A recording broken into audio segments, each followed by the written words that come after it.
مرکزی وزارت تعلیم کا سیکرٹری متعین ہونے سے پہلے صدر ایوب ایک روز مجھے اپنے ساتھ اپنے آبائی گاؤں لے گئے۔ وہاں جا کر معلوم ہوا کہ ان کی والدہ محترمہ ان سے شدید ناراض ہیں، ملاقات نہیں کریں گی۔ یہ سن کر صدر صاحب پریشان ہو گئے اور اپنے چند عزیزوں کی وساطت سے اپنی والدہ کی خفگی کی وجوہات معلوم کرنے لگے۔ کسی قدر تگ و دو کے بعد عقدہ کھلا کہ صدر ایوب کی والدہ کو ان کے خلاف 3 شکایتیں تھیں۔ ایک یہ کہ پریزیڈنٹ ہاؤس کی موٹر کار جب کسی کام پر گاؤں آتی تو یہاں کی چھوٹی چھوٹی سڑکوں پر وہ بڑی تیزی سے چلتی ہیں، جس سے لوگوں کی جان و مال کو خطرہ ہوتا ہے۔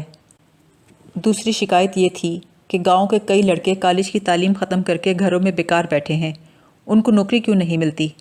اگر نوکری نہیں ملنی تھی تو کالجوں میں پڑھایا کیوں؟ تیسری شکایت یہ تھی کہ زمین کا پٹواری ہر فصل کے موقع پر 50 روپے وصول کر کے خوش رہتا تھا، اب وہ زبردستی 100 روپے مانگتا ہے اور کہتا ہے تمہارا بیٹا پاکستان کا حکمران ہو گیا ہے، اس لیے 50 روپے کا نذرانہ بہت کم ہے۔ ان کو گلہ تھا کہ ایوب خان کی حکومت میں رشوت کا ریٹ ڈبل کیوں ہو گیا ہے۔ واپسی پر صدر ایوب نے اقبال کیا کہ اماں کی پہلی شکایت کا ازالہ ناممکن ہے، کیونکہ گاؤں کی سڑکوں پر تیز رفتاری سے موٹریں ہمارے ڈرائیور نہیں چلاتے، لازماً میرے اپنے بیٹے چلاتے ہوں گے۔ میں ان کو ڈانٹ ڈپٹ نصیحت کروں گا، وہ سب ایک کان سے سن کر دوسرے سے نکال دیں گے اور اپنی منمانی کریں گے۔ پٹواری کا نرخ دگنا ہونے پر صدر ایوب ہنس کر چپ ہو رہے اور کچھ نہ بولے۔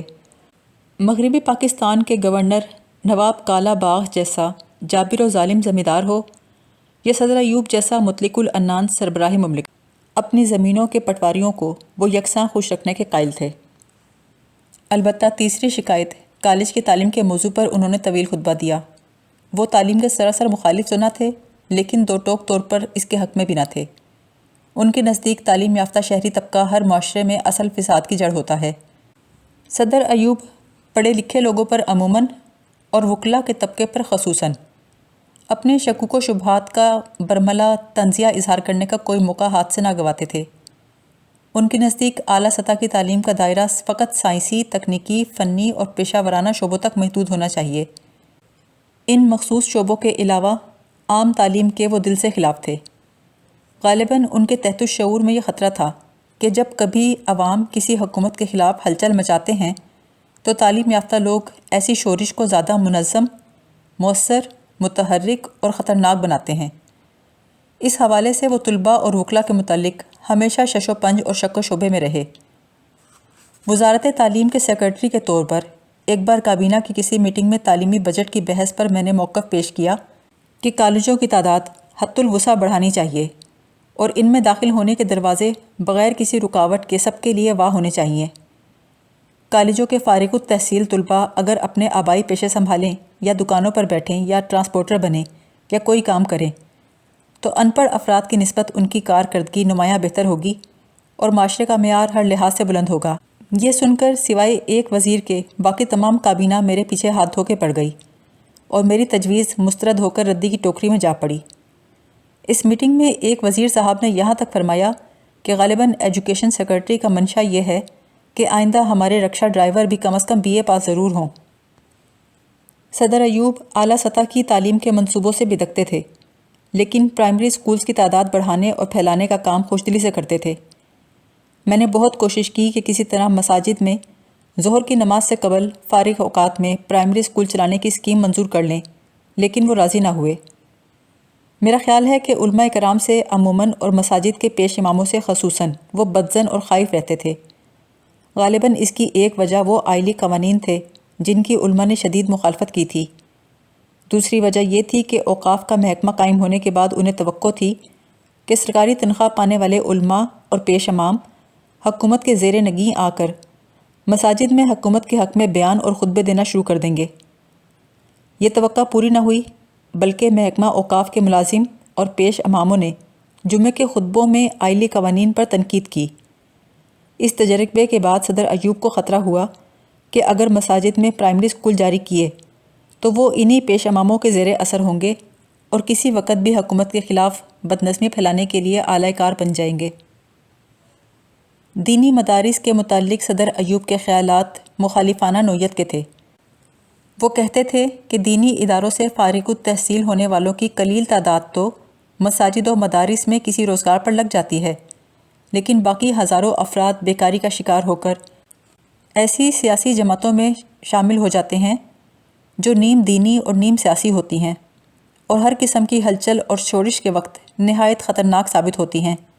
میں نے صدر ایوب کو ملک بھر میں دینی مدارس اور تعلیمی اداروں کا سروے کروایا، ان کے نصاب اور معیار کا جائزہ لیا اور انگریزوں کے تسلط کے بعد برصغیر میں مسلمانوں کی دینی تعلیم اور سرکاری مدارس کے درمیان تضاد اور تصادم کے اسباب اور تاریخی پس منظر میں ایک مقالہ لکھا۔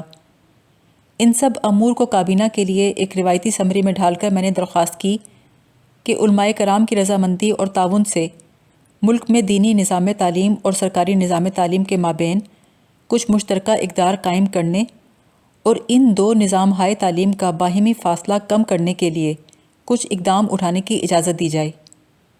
میں نے اس سمری پر بہت محنت کی تھی، لیکن صدر ایوب سمیت ساری کابینہ اس پر ایک نظر ڈال کر بغیر کوئی فیصلہ صادر کیے آگے بڑھ گئی۔ صدر نے میری طرف نظر اٹھا کر صرف اتنا فرمایا، نہایت اچھی سمری ہے، مجھے امید ہے اسے پڑھ کر سب کے علم میں اضافہ ہوا ہوگا۔ میں نے فوراً پوچھا، سر، اس سمری میں جو تجویز پیش کی گئی ہے کیا اسے آپ کی منظوری حاصل ہے؟ صدر ایوب نے کہا، ابھی نہیں، دینی مدرسوں کی بات چھیڑنا بھیڑوں کے چھتے کو چھیڑنا ہے، ابھی اس کا وقت نہیں آیا۔ صدر ایوب کی عادت تھی کہ تعلیمی مسائل میں اگر کوئی نزاع آ جاتا تو اس کا سامنا کر کے سلجھانے کی بجائے کنی کترا جاتے۔ شریف تعلیمی کمیشن کی اصلاحی سفارشات کے وہ بڑے دلدار تھے، لیکن جس بات پر طلباء اور اساتذہ نے ذرا سی شورش کی اس کے سامنے وہ ہتھیار ڈال دیتے تھے۔ اس کمیشن کی بنیادی سفارشات بہت جلد ختم ہو گئیں۔ صدر ایوب کی طبیعت میں نرمی کا عنصر غالب تھا، وہ طلباء اور نوجوانوں کو کسی ظالمانہ کارروائی کا تختہ مشق بنانے کے حامی نہ تھے، لیکن ان کے دونوں governors Nawab of Kala Bagh اور عبد المنعم خان کا رویہ اس کے برعکس تھا۔ ایک بار لاہور میں طلباء نے کچھ گڑبڑ کی۔ نواب کالا باغ نے شہر کے سارے کالج غیر معینہ عرصے کے لیے بند کر دیے۔ جب کالج بند ہوئے بہت دن گزر گئے تو صدر ایوب نے مجھے لاہور بھیجا کہ میں کوشش کر کے نواب صاحب کو کالج کھولنے پہ آمادہ کروں۔ اس سلسلے میں میرا نواب کالا باغ کے ساتھ جو مکالمہ ہوا وہ درج ذیل ہے۔ میں نے کہا، نواب صاحب، صدر ایوب خان اس بات پر فکر مند ہیں کہ لاہور کے کالج بند ہوئے کافی عرصہ گزر گیا۔ نواب صاحب بولے، مجھے اس بات پر حیرت ہے کہ صدر محترم کو کالج بند رہنے کی فکر کیوں کھائی جا رہی ہے؟ میں نے کہا، میرے خیال میں انہیں فکر ہے کہ طلباء کی پڑھائی کا حرج ہو رہا ہے۔ نواب صاحب بولے، پڑھائی کے حرج سے کیا ہوگا؟ میں نے کہا، تعلیم کا وقت ضائع ہوگا۔ نواب صاحب نے کہا، وقت ضائع کرنے سے کیا ہوگا؟ میں نے کہا، شاید طلباء کی زندگی کا 1 سال مارا جائے۔ نواب صاحب بولے، اگر زندگی کا 1 سال مارا گیا تو کیا ہوگا؟ اس احمقانہ سوال کا میرے پاس جواب نہ تھا۔ میں چپ رہا۔ نواب صاحب نے مونچھوں کو مروڑ کر کہا، میں کہتا ہوں اگر ایک پوری جنریشن ان پڑھ رہ جائے تو بھی فرق نہیں پڑتا۔ اگر میرے آباء و اجداد یا تمہارے آباء و اجداد یا صدر محترم کے آباء و اجداد بھی BA اور MA پاس نہ تھے، ان کا ان پڑھ ہونا ہمارے اعلیٰ عہدوں میں کوئی رکاوٹ نہیں ڈال سکا۔ میں جب مناسب سمجھوں گا کالج کھول دوں گا۔ جناب صدر کو جا کر تسلی دینا، خواہ کی فکر میں جان نہ کھپائیں۔ مشرقی پاکستان کے گورنر عبد المنعم خان کے تعلیمی نظریات بھی ایسے ہی تھے۔ سب سے پہلے انہوں نے ماؤ زیدونگ کی طرح ریڈ بک کی طرز پر صدر ایوب کے اقوال زرعی پر مشتمل ایک سبز کتاب کثیر تعداد میں چھاپ کر مفت تقسیم کی۔ پھر مناسب موقع محل دیکھ کر صدر ایوب کے سامنے کسی نازک مسئلے پر اس گرین بک سے رہنمائی حاصل کرنے کا ڈھونگ رچانا شروع کیا۔ مجھے معلوم نہیں کہ چالاکی، چال بازی اور چاپلوسی کے یہ ہتھ کنڈے صدر ایوب کے ذہن پر کیا اثرات چھوڑتے تھے، لیکن اتنا تو میں نے بھی دیکھا کہ کتابوں کے معاملے میں ایک ماہر کی حیثیت سے دخل در معقولات دینا عبد المنعم خان اپنا منصب سمجھتے تھے۔ ان امور میں صدر ایوب بھی ان کی رائے کا خاطر خواہ احترام کرتے تھے۔ کسی قدر محنت اور کوشش سے ہم نے مشرقی پاکستان ٹیکسٹ بک بورڈ کی منظور شدہ چند ایسی درسی کتابوں کا سراغ لگایا جو پاکستان کے اتحاد، سالمیت اور قومی مفاد کے تقاضوں کے خلاف تھیں۔ انٹرمیڈیٹ کے کورس میں ہسٹری آف پاکستان کے عنوان پر انگریزی میں ایک کتاب ایسی بھی تھی جو دراصل ایک ہندو نے کلکتہ میں بیٹھ کر لکھی تھی اور ایک مسلمان کے فرضی نام کے تحت ڈھاکہ میں چھاپی تھی۔ یہ ایک فساد پر مبنی کتاب تھی جس میں پاکستان کے نصب العین اور تاریخ کو مسخ کر کے پیش کیا گیا تھا۔ کم از کم 2-3 بار یہ کتابیں گورنر کانفرنس میں پیش کر کے عبد المنعم خان پر زور دیا گیا کہ ان کو فوراً مشرقی پاکستان کی درسی کتابوں کی فہرست سے خارج کیا جائے اور صوبائی ٹیکسٹ بک بورڈ کی کارکردگی کا جائزہ لیا جائے۔ میں بارہا ڈھاکہ گیا، ان کی توجہ اس معاملے کی طرف کرواتا رہا، لیکن گورنر صاحب کے کان پر جوں نہ رینگی۔ میں نے بارہا صدر ایوب سے شکایت کی تو وہ یہی جواب دیتے، عبد المنعم خان ایک نیک انسان ہے، پاکستان کے نظریے اور نصب العین پہ یقین رکھتا ہے۔ یہ عجیب معمہ تھا کہ ایک نیک نیت انسان جو پاکستان کے نظریے پر یقین رکھتا تھا اور حب الوطنی کے جذبے سے سرشار تھا، وہ اپنے ٹیکسٹ بک بورڈ کی لگائی چند درسی کتابوں کو ممنوع قرار نہیں دیتا تھا، نہ نصاب سے خارج کرتا تھا۔ لوگ کہتے تھے کہ مشرقی Pakistan text book board governor عبد المنعم خان کے دوستوں اور عزیزوں کے تسلط میں تھا۔ یہ ناجائز اور شر انگیز درسی کتابیں نہایت بھاری رشوت کے زور پہ منظور کروائی گئی تھیں، اور اب گورنر صاحب کے اعزاء اور اقارب ہر طرح کا حربہ استعمال کر کے ان کتابوں کو نصاب سے خارج نہیں ہونے دیتے تھے۔ سیاست میں آنے کے بعد صدر ایوب کی انتظامی صلاحیت مصلحتوں کے بھنور میں اتنی بے بس اور بے اثر ہو گئی کہ وہ گورنر عبد المنعم خان پر کوئی فیصلہ کن دباؤ ڈالنے سے قاصر رہے۔ مایوس ہو کر میں نے وزارت تعلیم کے زیر اہتمام ایک میٹنگ منعقد کی، جس میں صدر ایوب کے علاوہ مشرقی اور مغربی پاکستان کے گورنرز اور وزرائے تعلیم شریک ہوئے۔ کئی گھنٹے کی گفت و شنید کے بعد سب نے اتفاق رائے سے فیصلے کیے۔ ایک فیصلہ یہ تھا کہ پہلی جماعت سے 12ویں تک نصاب تعلیم قومی سطح پر طے کیا جائے گا۔ اس مقصد کے لیے وزارت تعلیم میں ایک خاص شعبہ قائم کیا جائے گا، جس میں ملک کے ہر حصے کے ماہرین کو شامل کیا جائے گا۔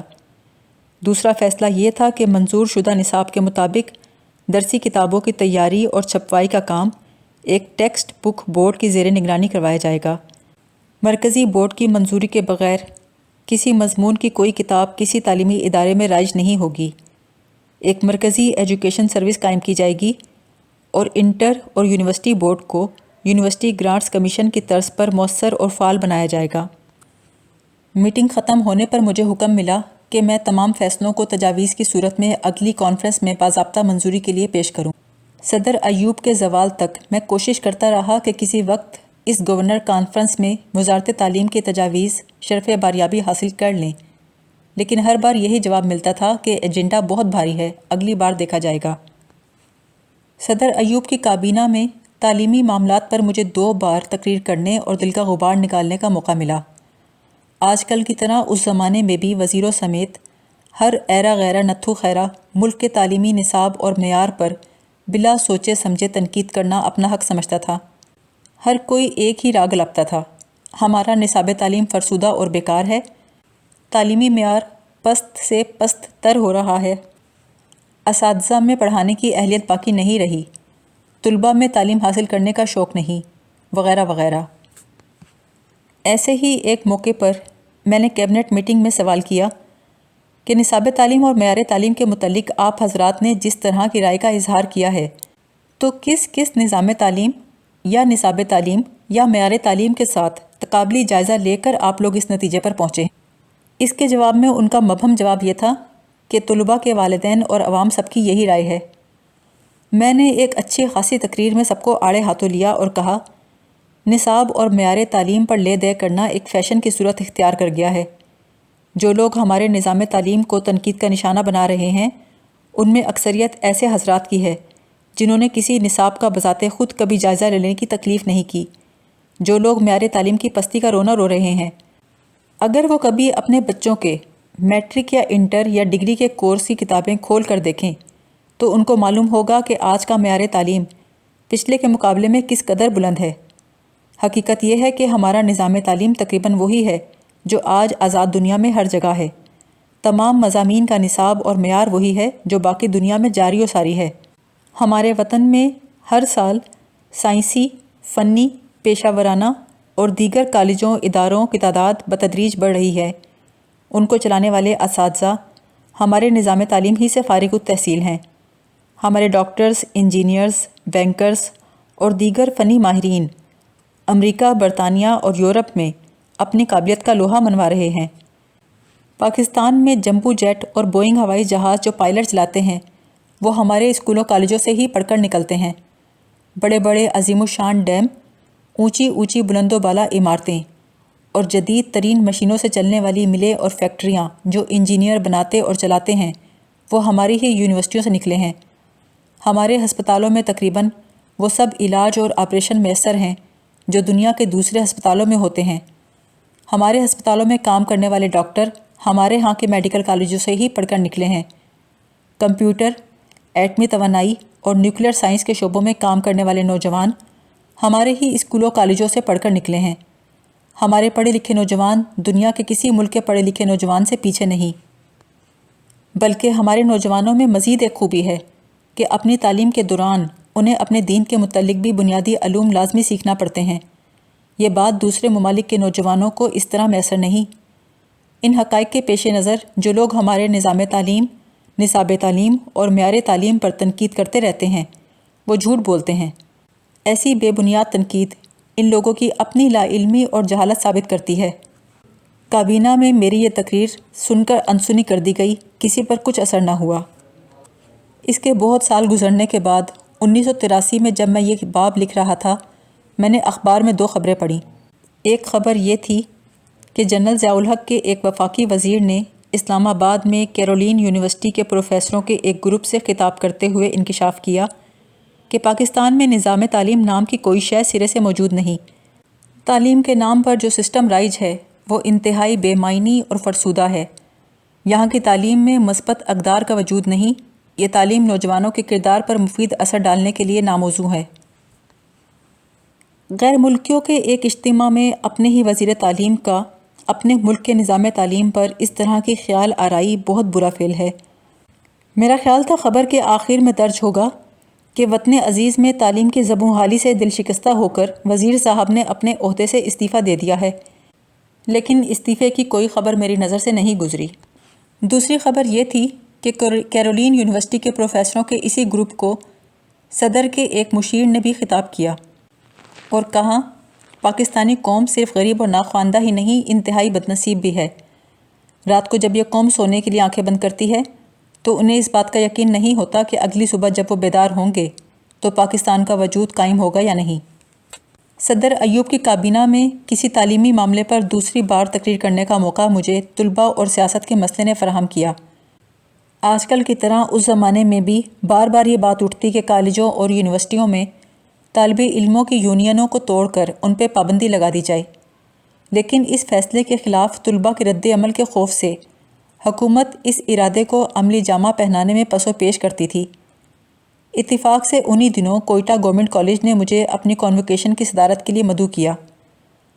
خطبہ صدارت میں میں نے دل کھول کر تعلیمی درس گاہوں میں یونین کی ضرورت اور جواز پر دلائل پیش کیے۔ میں نے کہا اگر آج کے طلباء کل کے شہری ہیں تو درس گاہ کی یونین ان کی تعلیم و تربیت کا ایک بنیادی حصہ بن جانا چاہیے۔ اگر یونین کی سرگرمیاں درس گاہ کی 4 دیواری تک محدود رہیں تو یونین کی اسٹیج پر طلباء کو سیاست میں بھرپور حصہ لے کر طالب علمی کے زمانے میں ہی عملی زندگی کے لیے ریہرسل کر لینی چاہیے۔ کالج کی کنوکیشن سے خطاب کابینہ کے وزیروں کو بڑا باغیانہ عمل نظر آیا۔ ایک ملزم کی طرح میری پیشی ہوئی تو میں نے اقبال جرم کرنے سے انکار کر دیا اور اپنے موقف کی تائید میں نہایت معقول دلیلیں پیش کیں، لیکن کسی نے انہیں سننا گوارا نہیں کیا۔ جب میں نے کہا کہ تعلیم درس گاہوں میں سیاسی کشمکش کی راہ خود حکومت ہموار کرتی ہے تو وزرائے کرام کی آنکھوں میں خون اتر آیا۔ میں نے انہیں سمجھانے کی کوشش کی کہ حکمرانوں کے گماشتے طلباء کو حکومت کے حق میں صف بستہ کرنے کے لیے خواہ مخواہ میدان میں کودتے ہیں، اسی لیے مختلف عناصر کو بھی موقع مل جاتا ہے کہ وہ سیاسی ریشہ دوانیوں کے لیے طالب علموں کو تختہ مشق بنائیں۔ میری یہ سب باتیں بیکار گئیں۔ صدر ایوب سمیت کسی نے ان پر کان نہ دھرا۔ دور حکومت فیلڈ مارشل ایوب خان کا ہو یا جنرل ضیاء الحق کا، اسٹوڈنٹس یونین کا مسئلہ ہر زمانے میں جوں کا توں ہے۔ ہر زمانے کی حکومت دھونس یا دھاندلی سے طالب علموں کو اپنے حق میں رکھنا چاہتی ہے۔ رد عمل کے طور پر اگر مخالف سیاسی عناصر طلباء کی صفوں میں گھس کر انہیں حکومت کے خلاف اکسائیں تو اسے تخریب کاری کا نام دیا جاتا ہے۔ سچ تو یہ ہے اس سلسلے میں حکومتیں اور جماعتیں دونوں ہی مشترکہ تخریبی عمل میں برابر کی شریک ہیں۔ اس صورتحال کا علاج یہ نہیں کہ طلباء کی تنظیموں پر پابندی لگا دی جائے، بلکہ صحیح علاج یہ ہے کہ درسگاہوں کی چار دیواری میں ان تنظیموں کو آزاد چھوڑ دیا جائے۔ ان کے معاملات میں حکومت، اساتذہ اور سیاسی جماعتیں دخل نہ دیں۔ ہمارے نوجوان اپنے بزرگوں سے زیادہ ہوشمند اور حساس ہیں۔ اگر ان پر خواہ مخواہ بیرونی عناصر اپنے غلط اور گمراہ کن اثرات کا سایہ ڈالیں گے تو طلباء کا شعور ذمہ داری اجاگر نہیں ہوگا، اور جس حسن کارکردگی کا مظاہرہ وہ اپنی درسگاہوں کی تنظیموں میں دکھائیں گے، اسی اہلیت سے آگے چل کر وطن عزیز کے امور کو سنبھالیں گے۔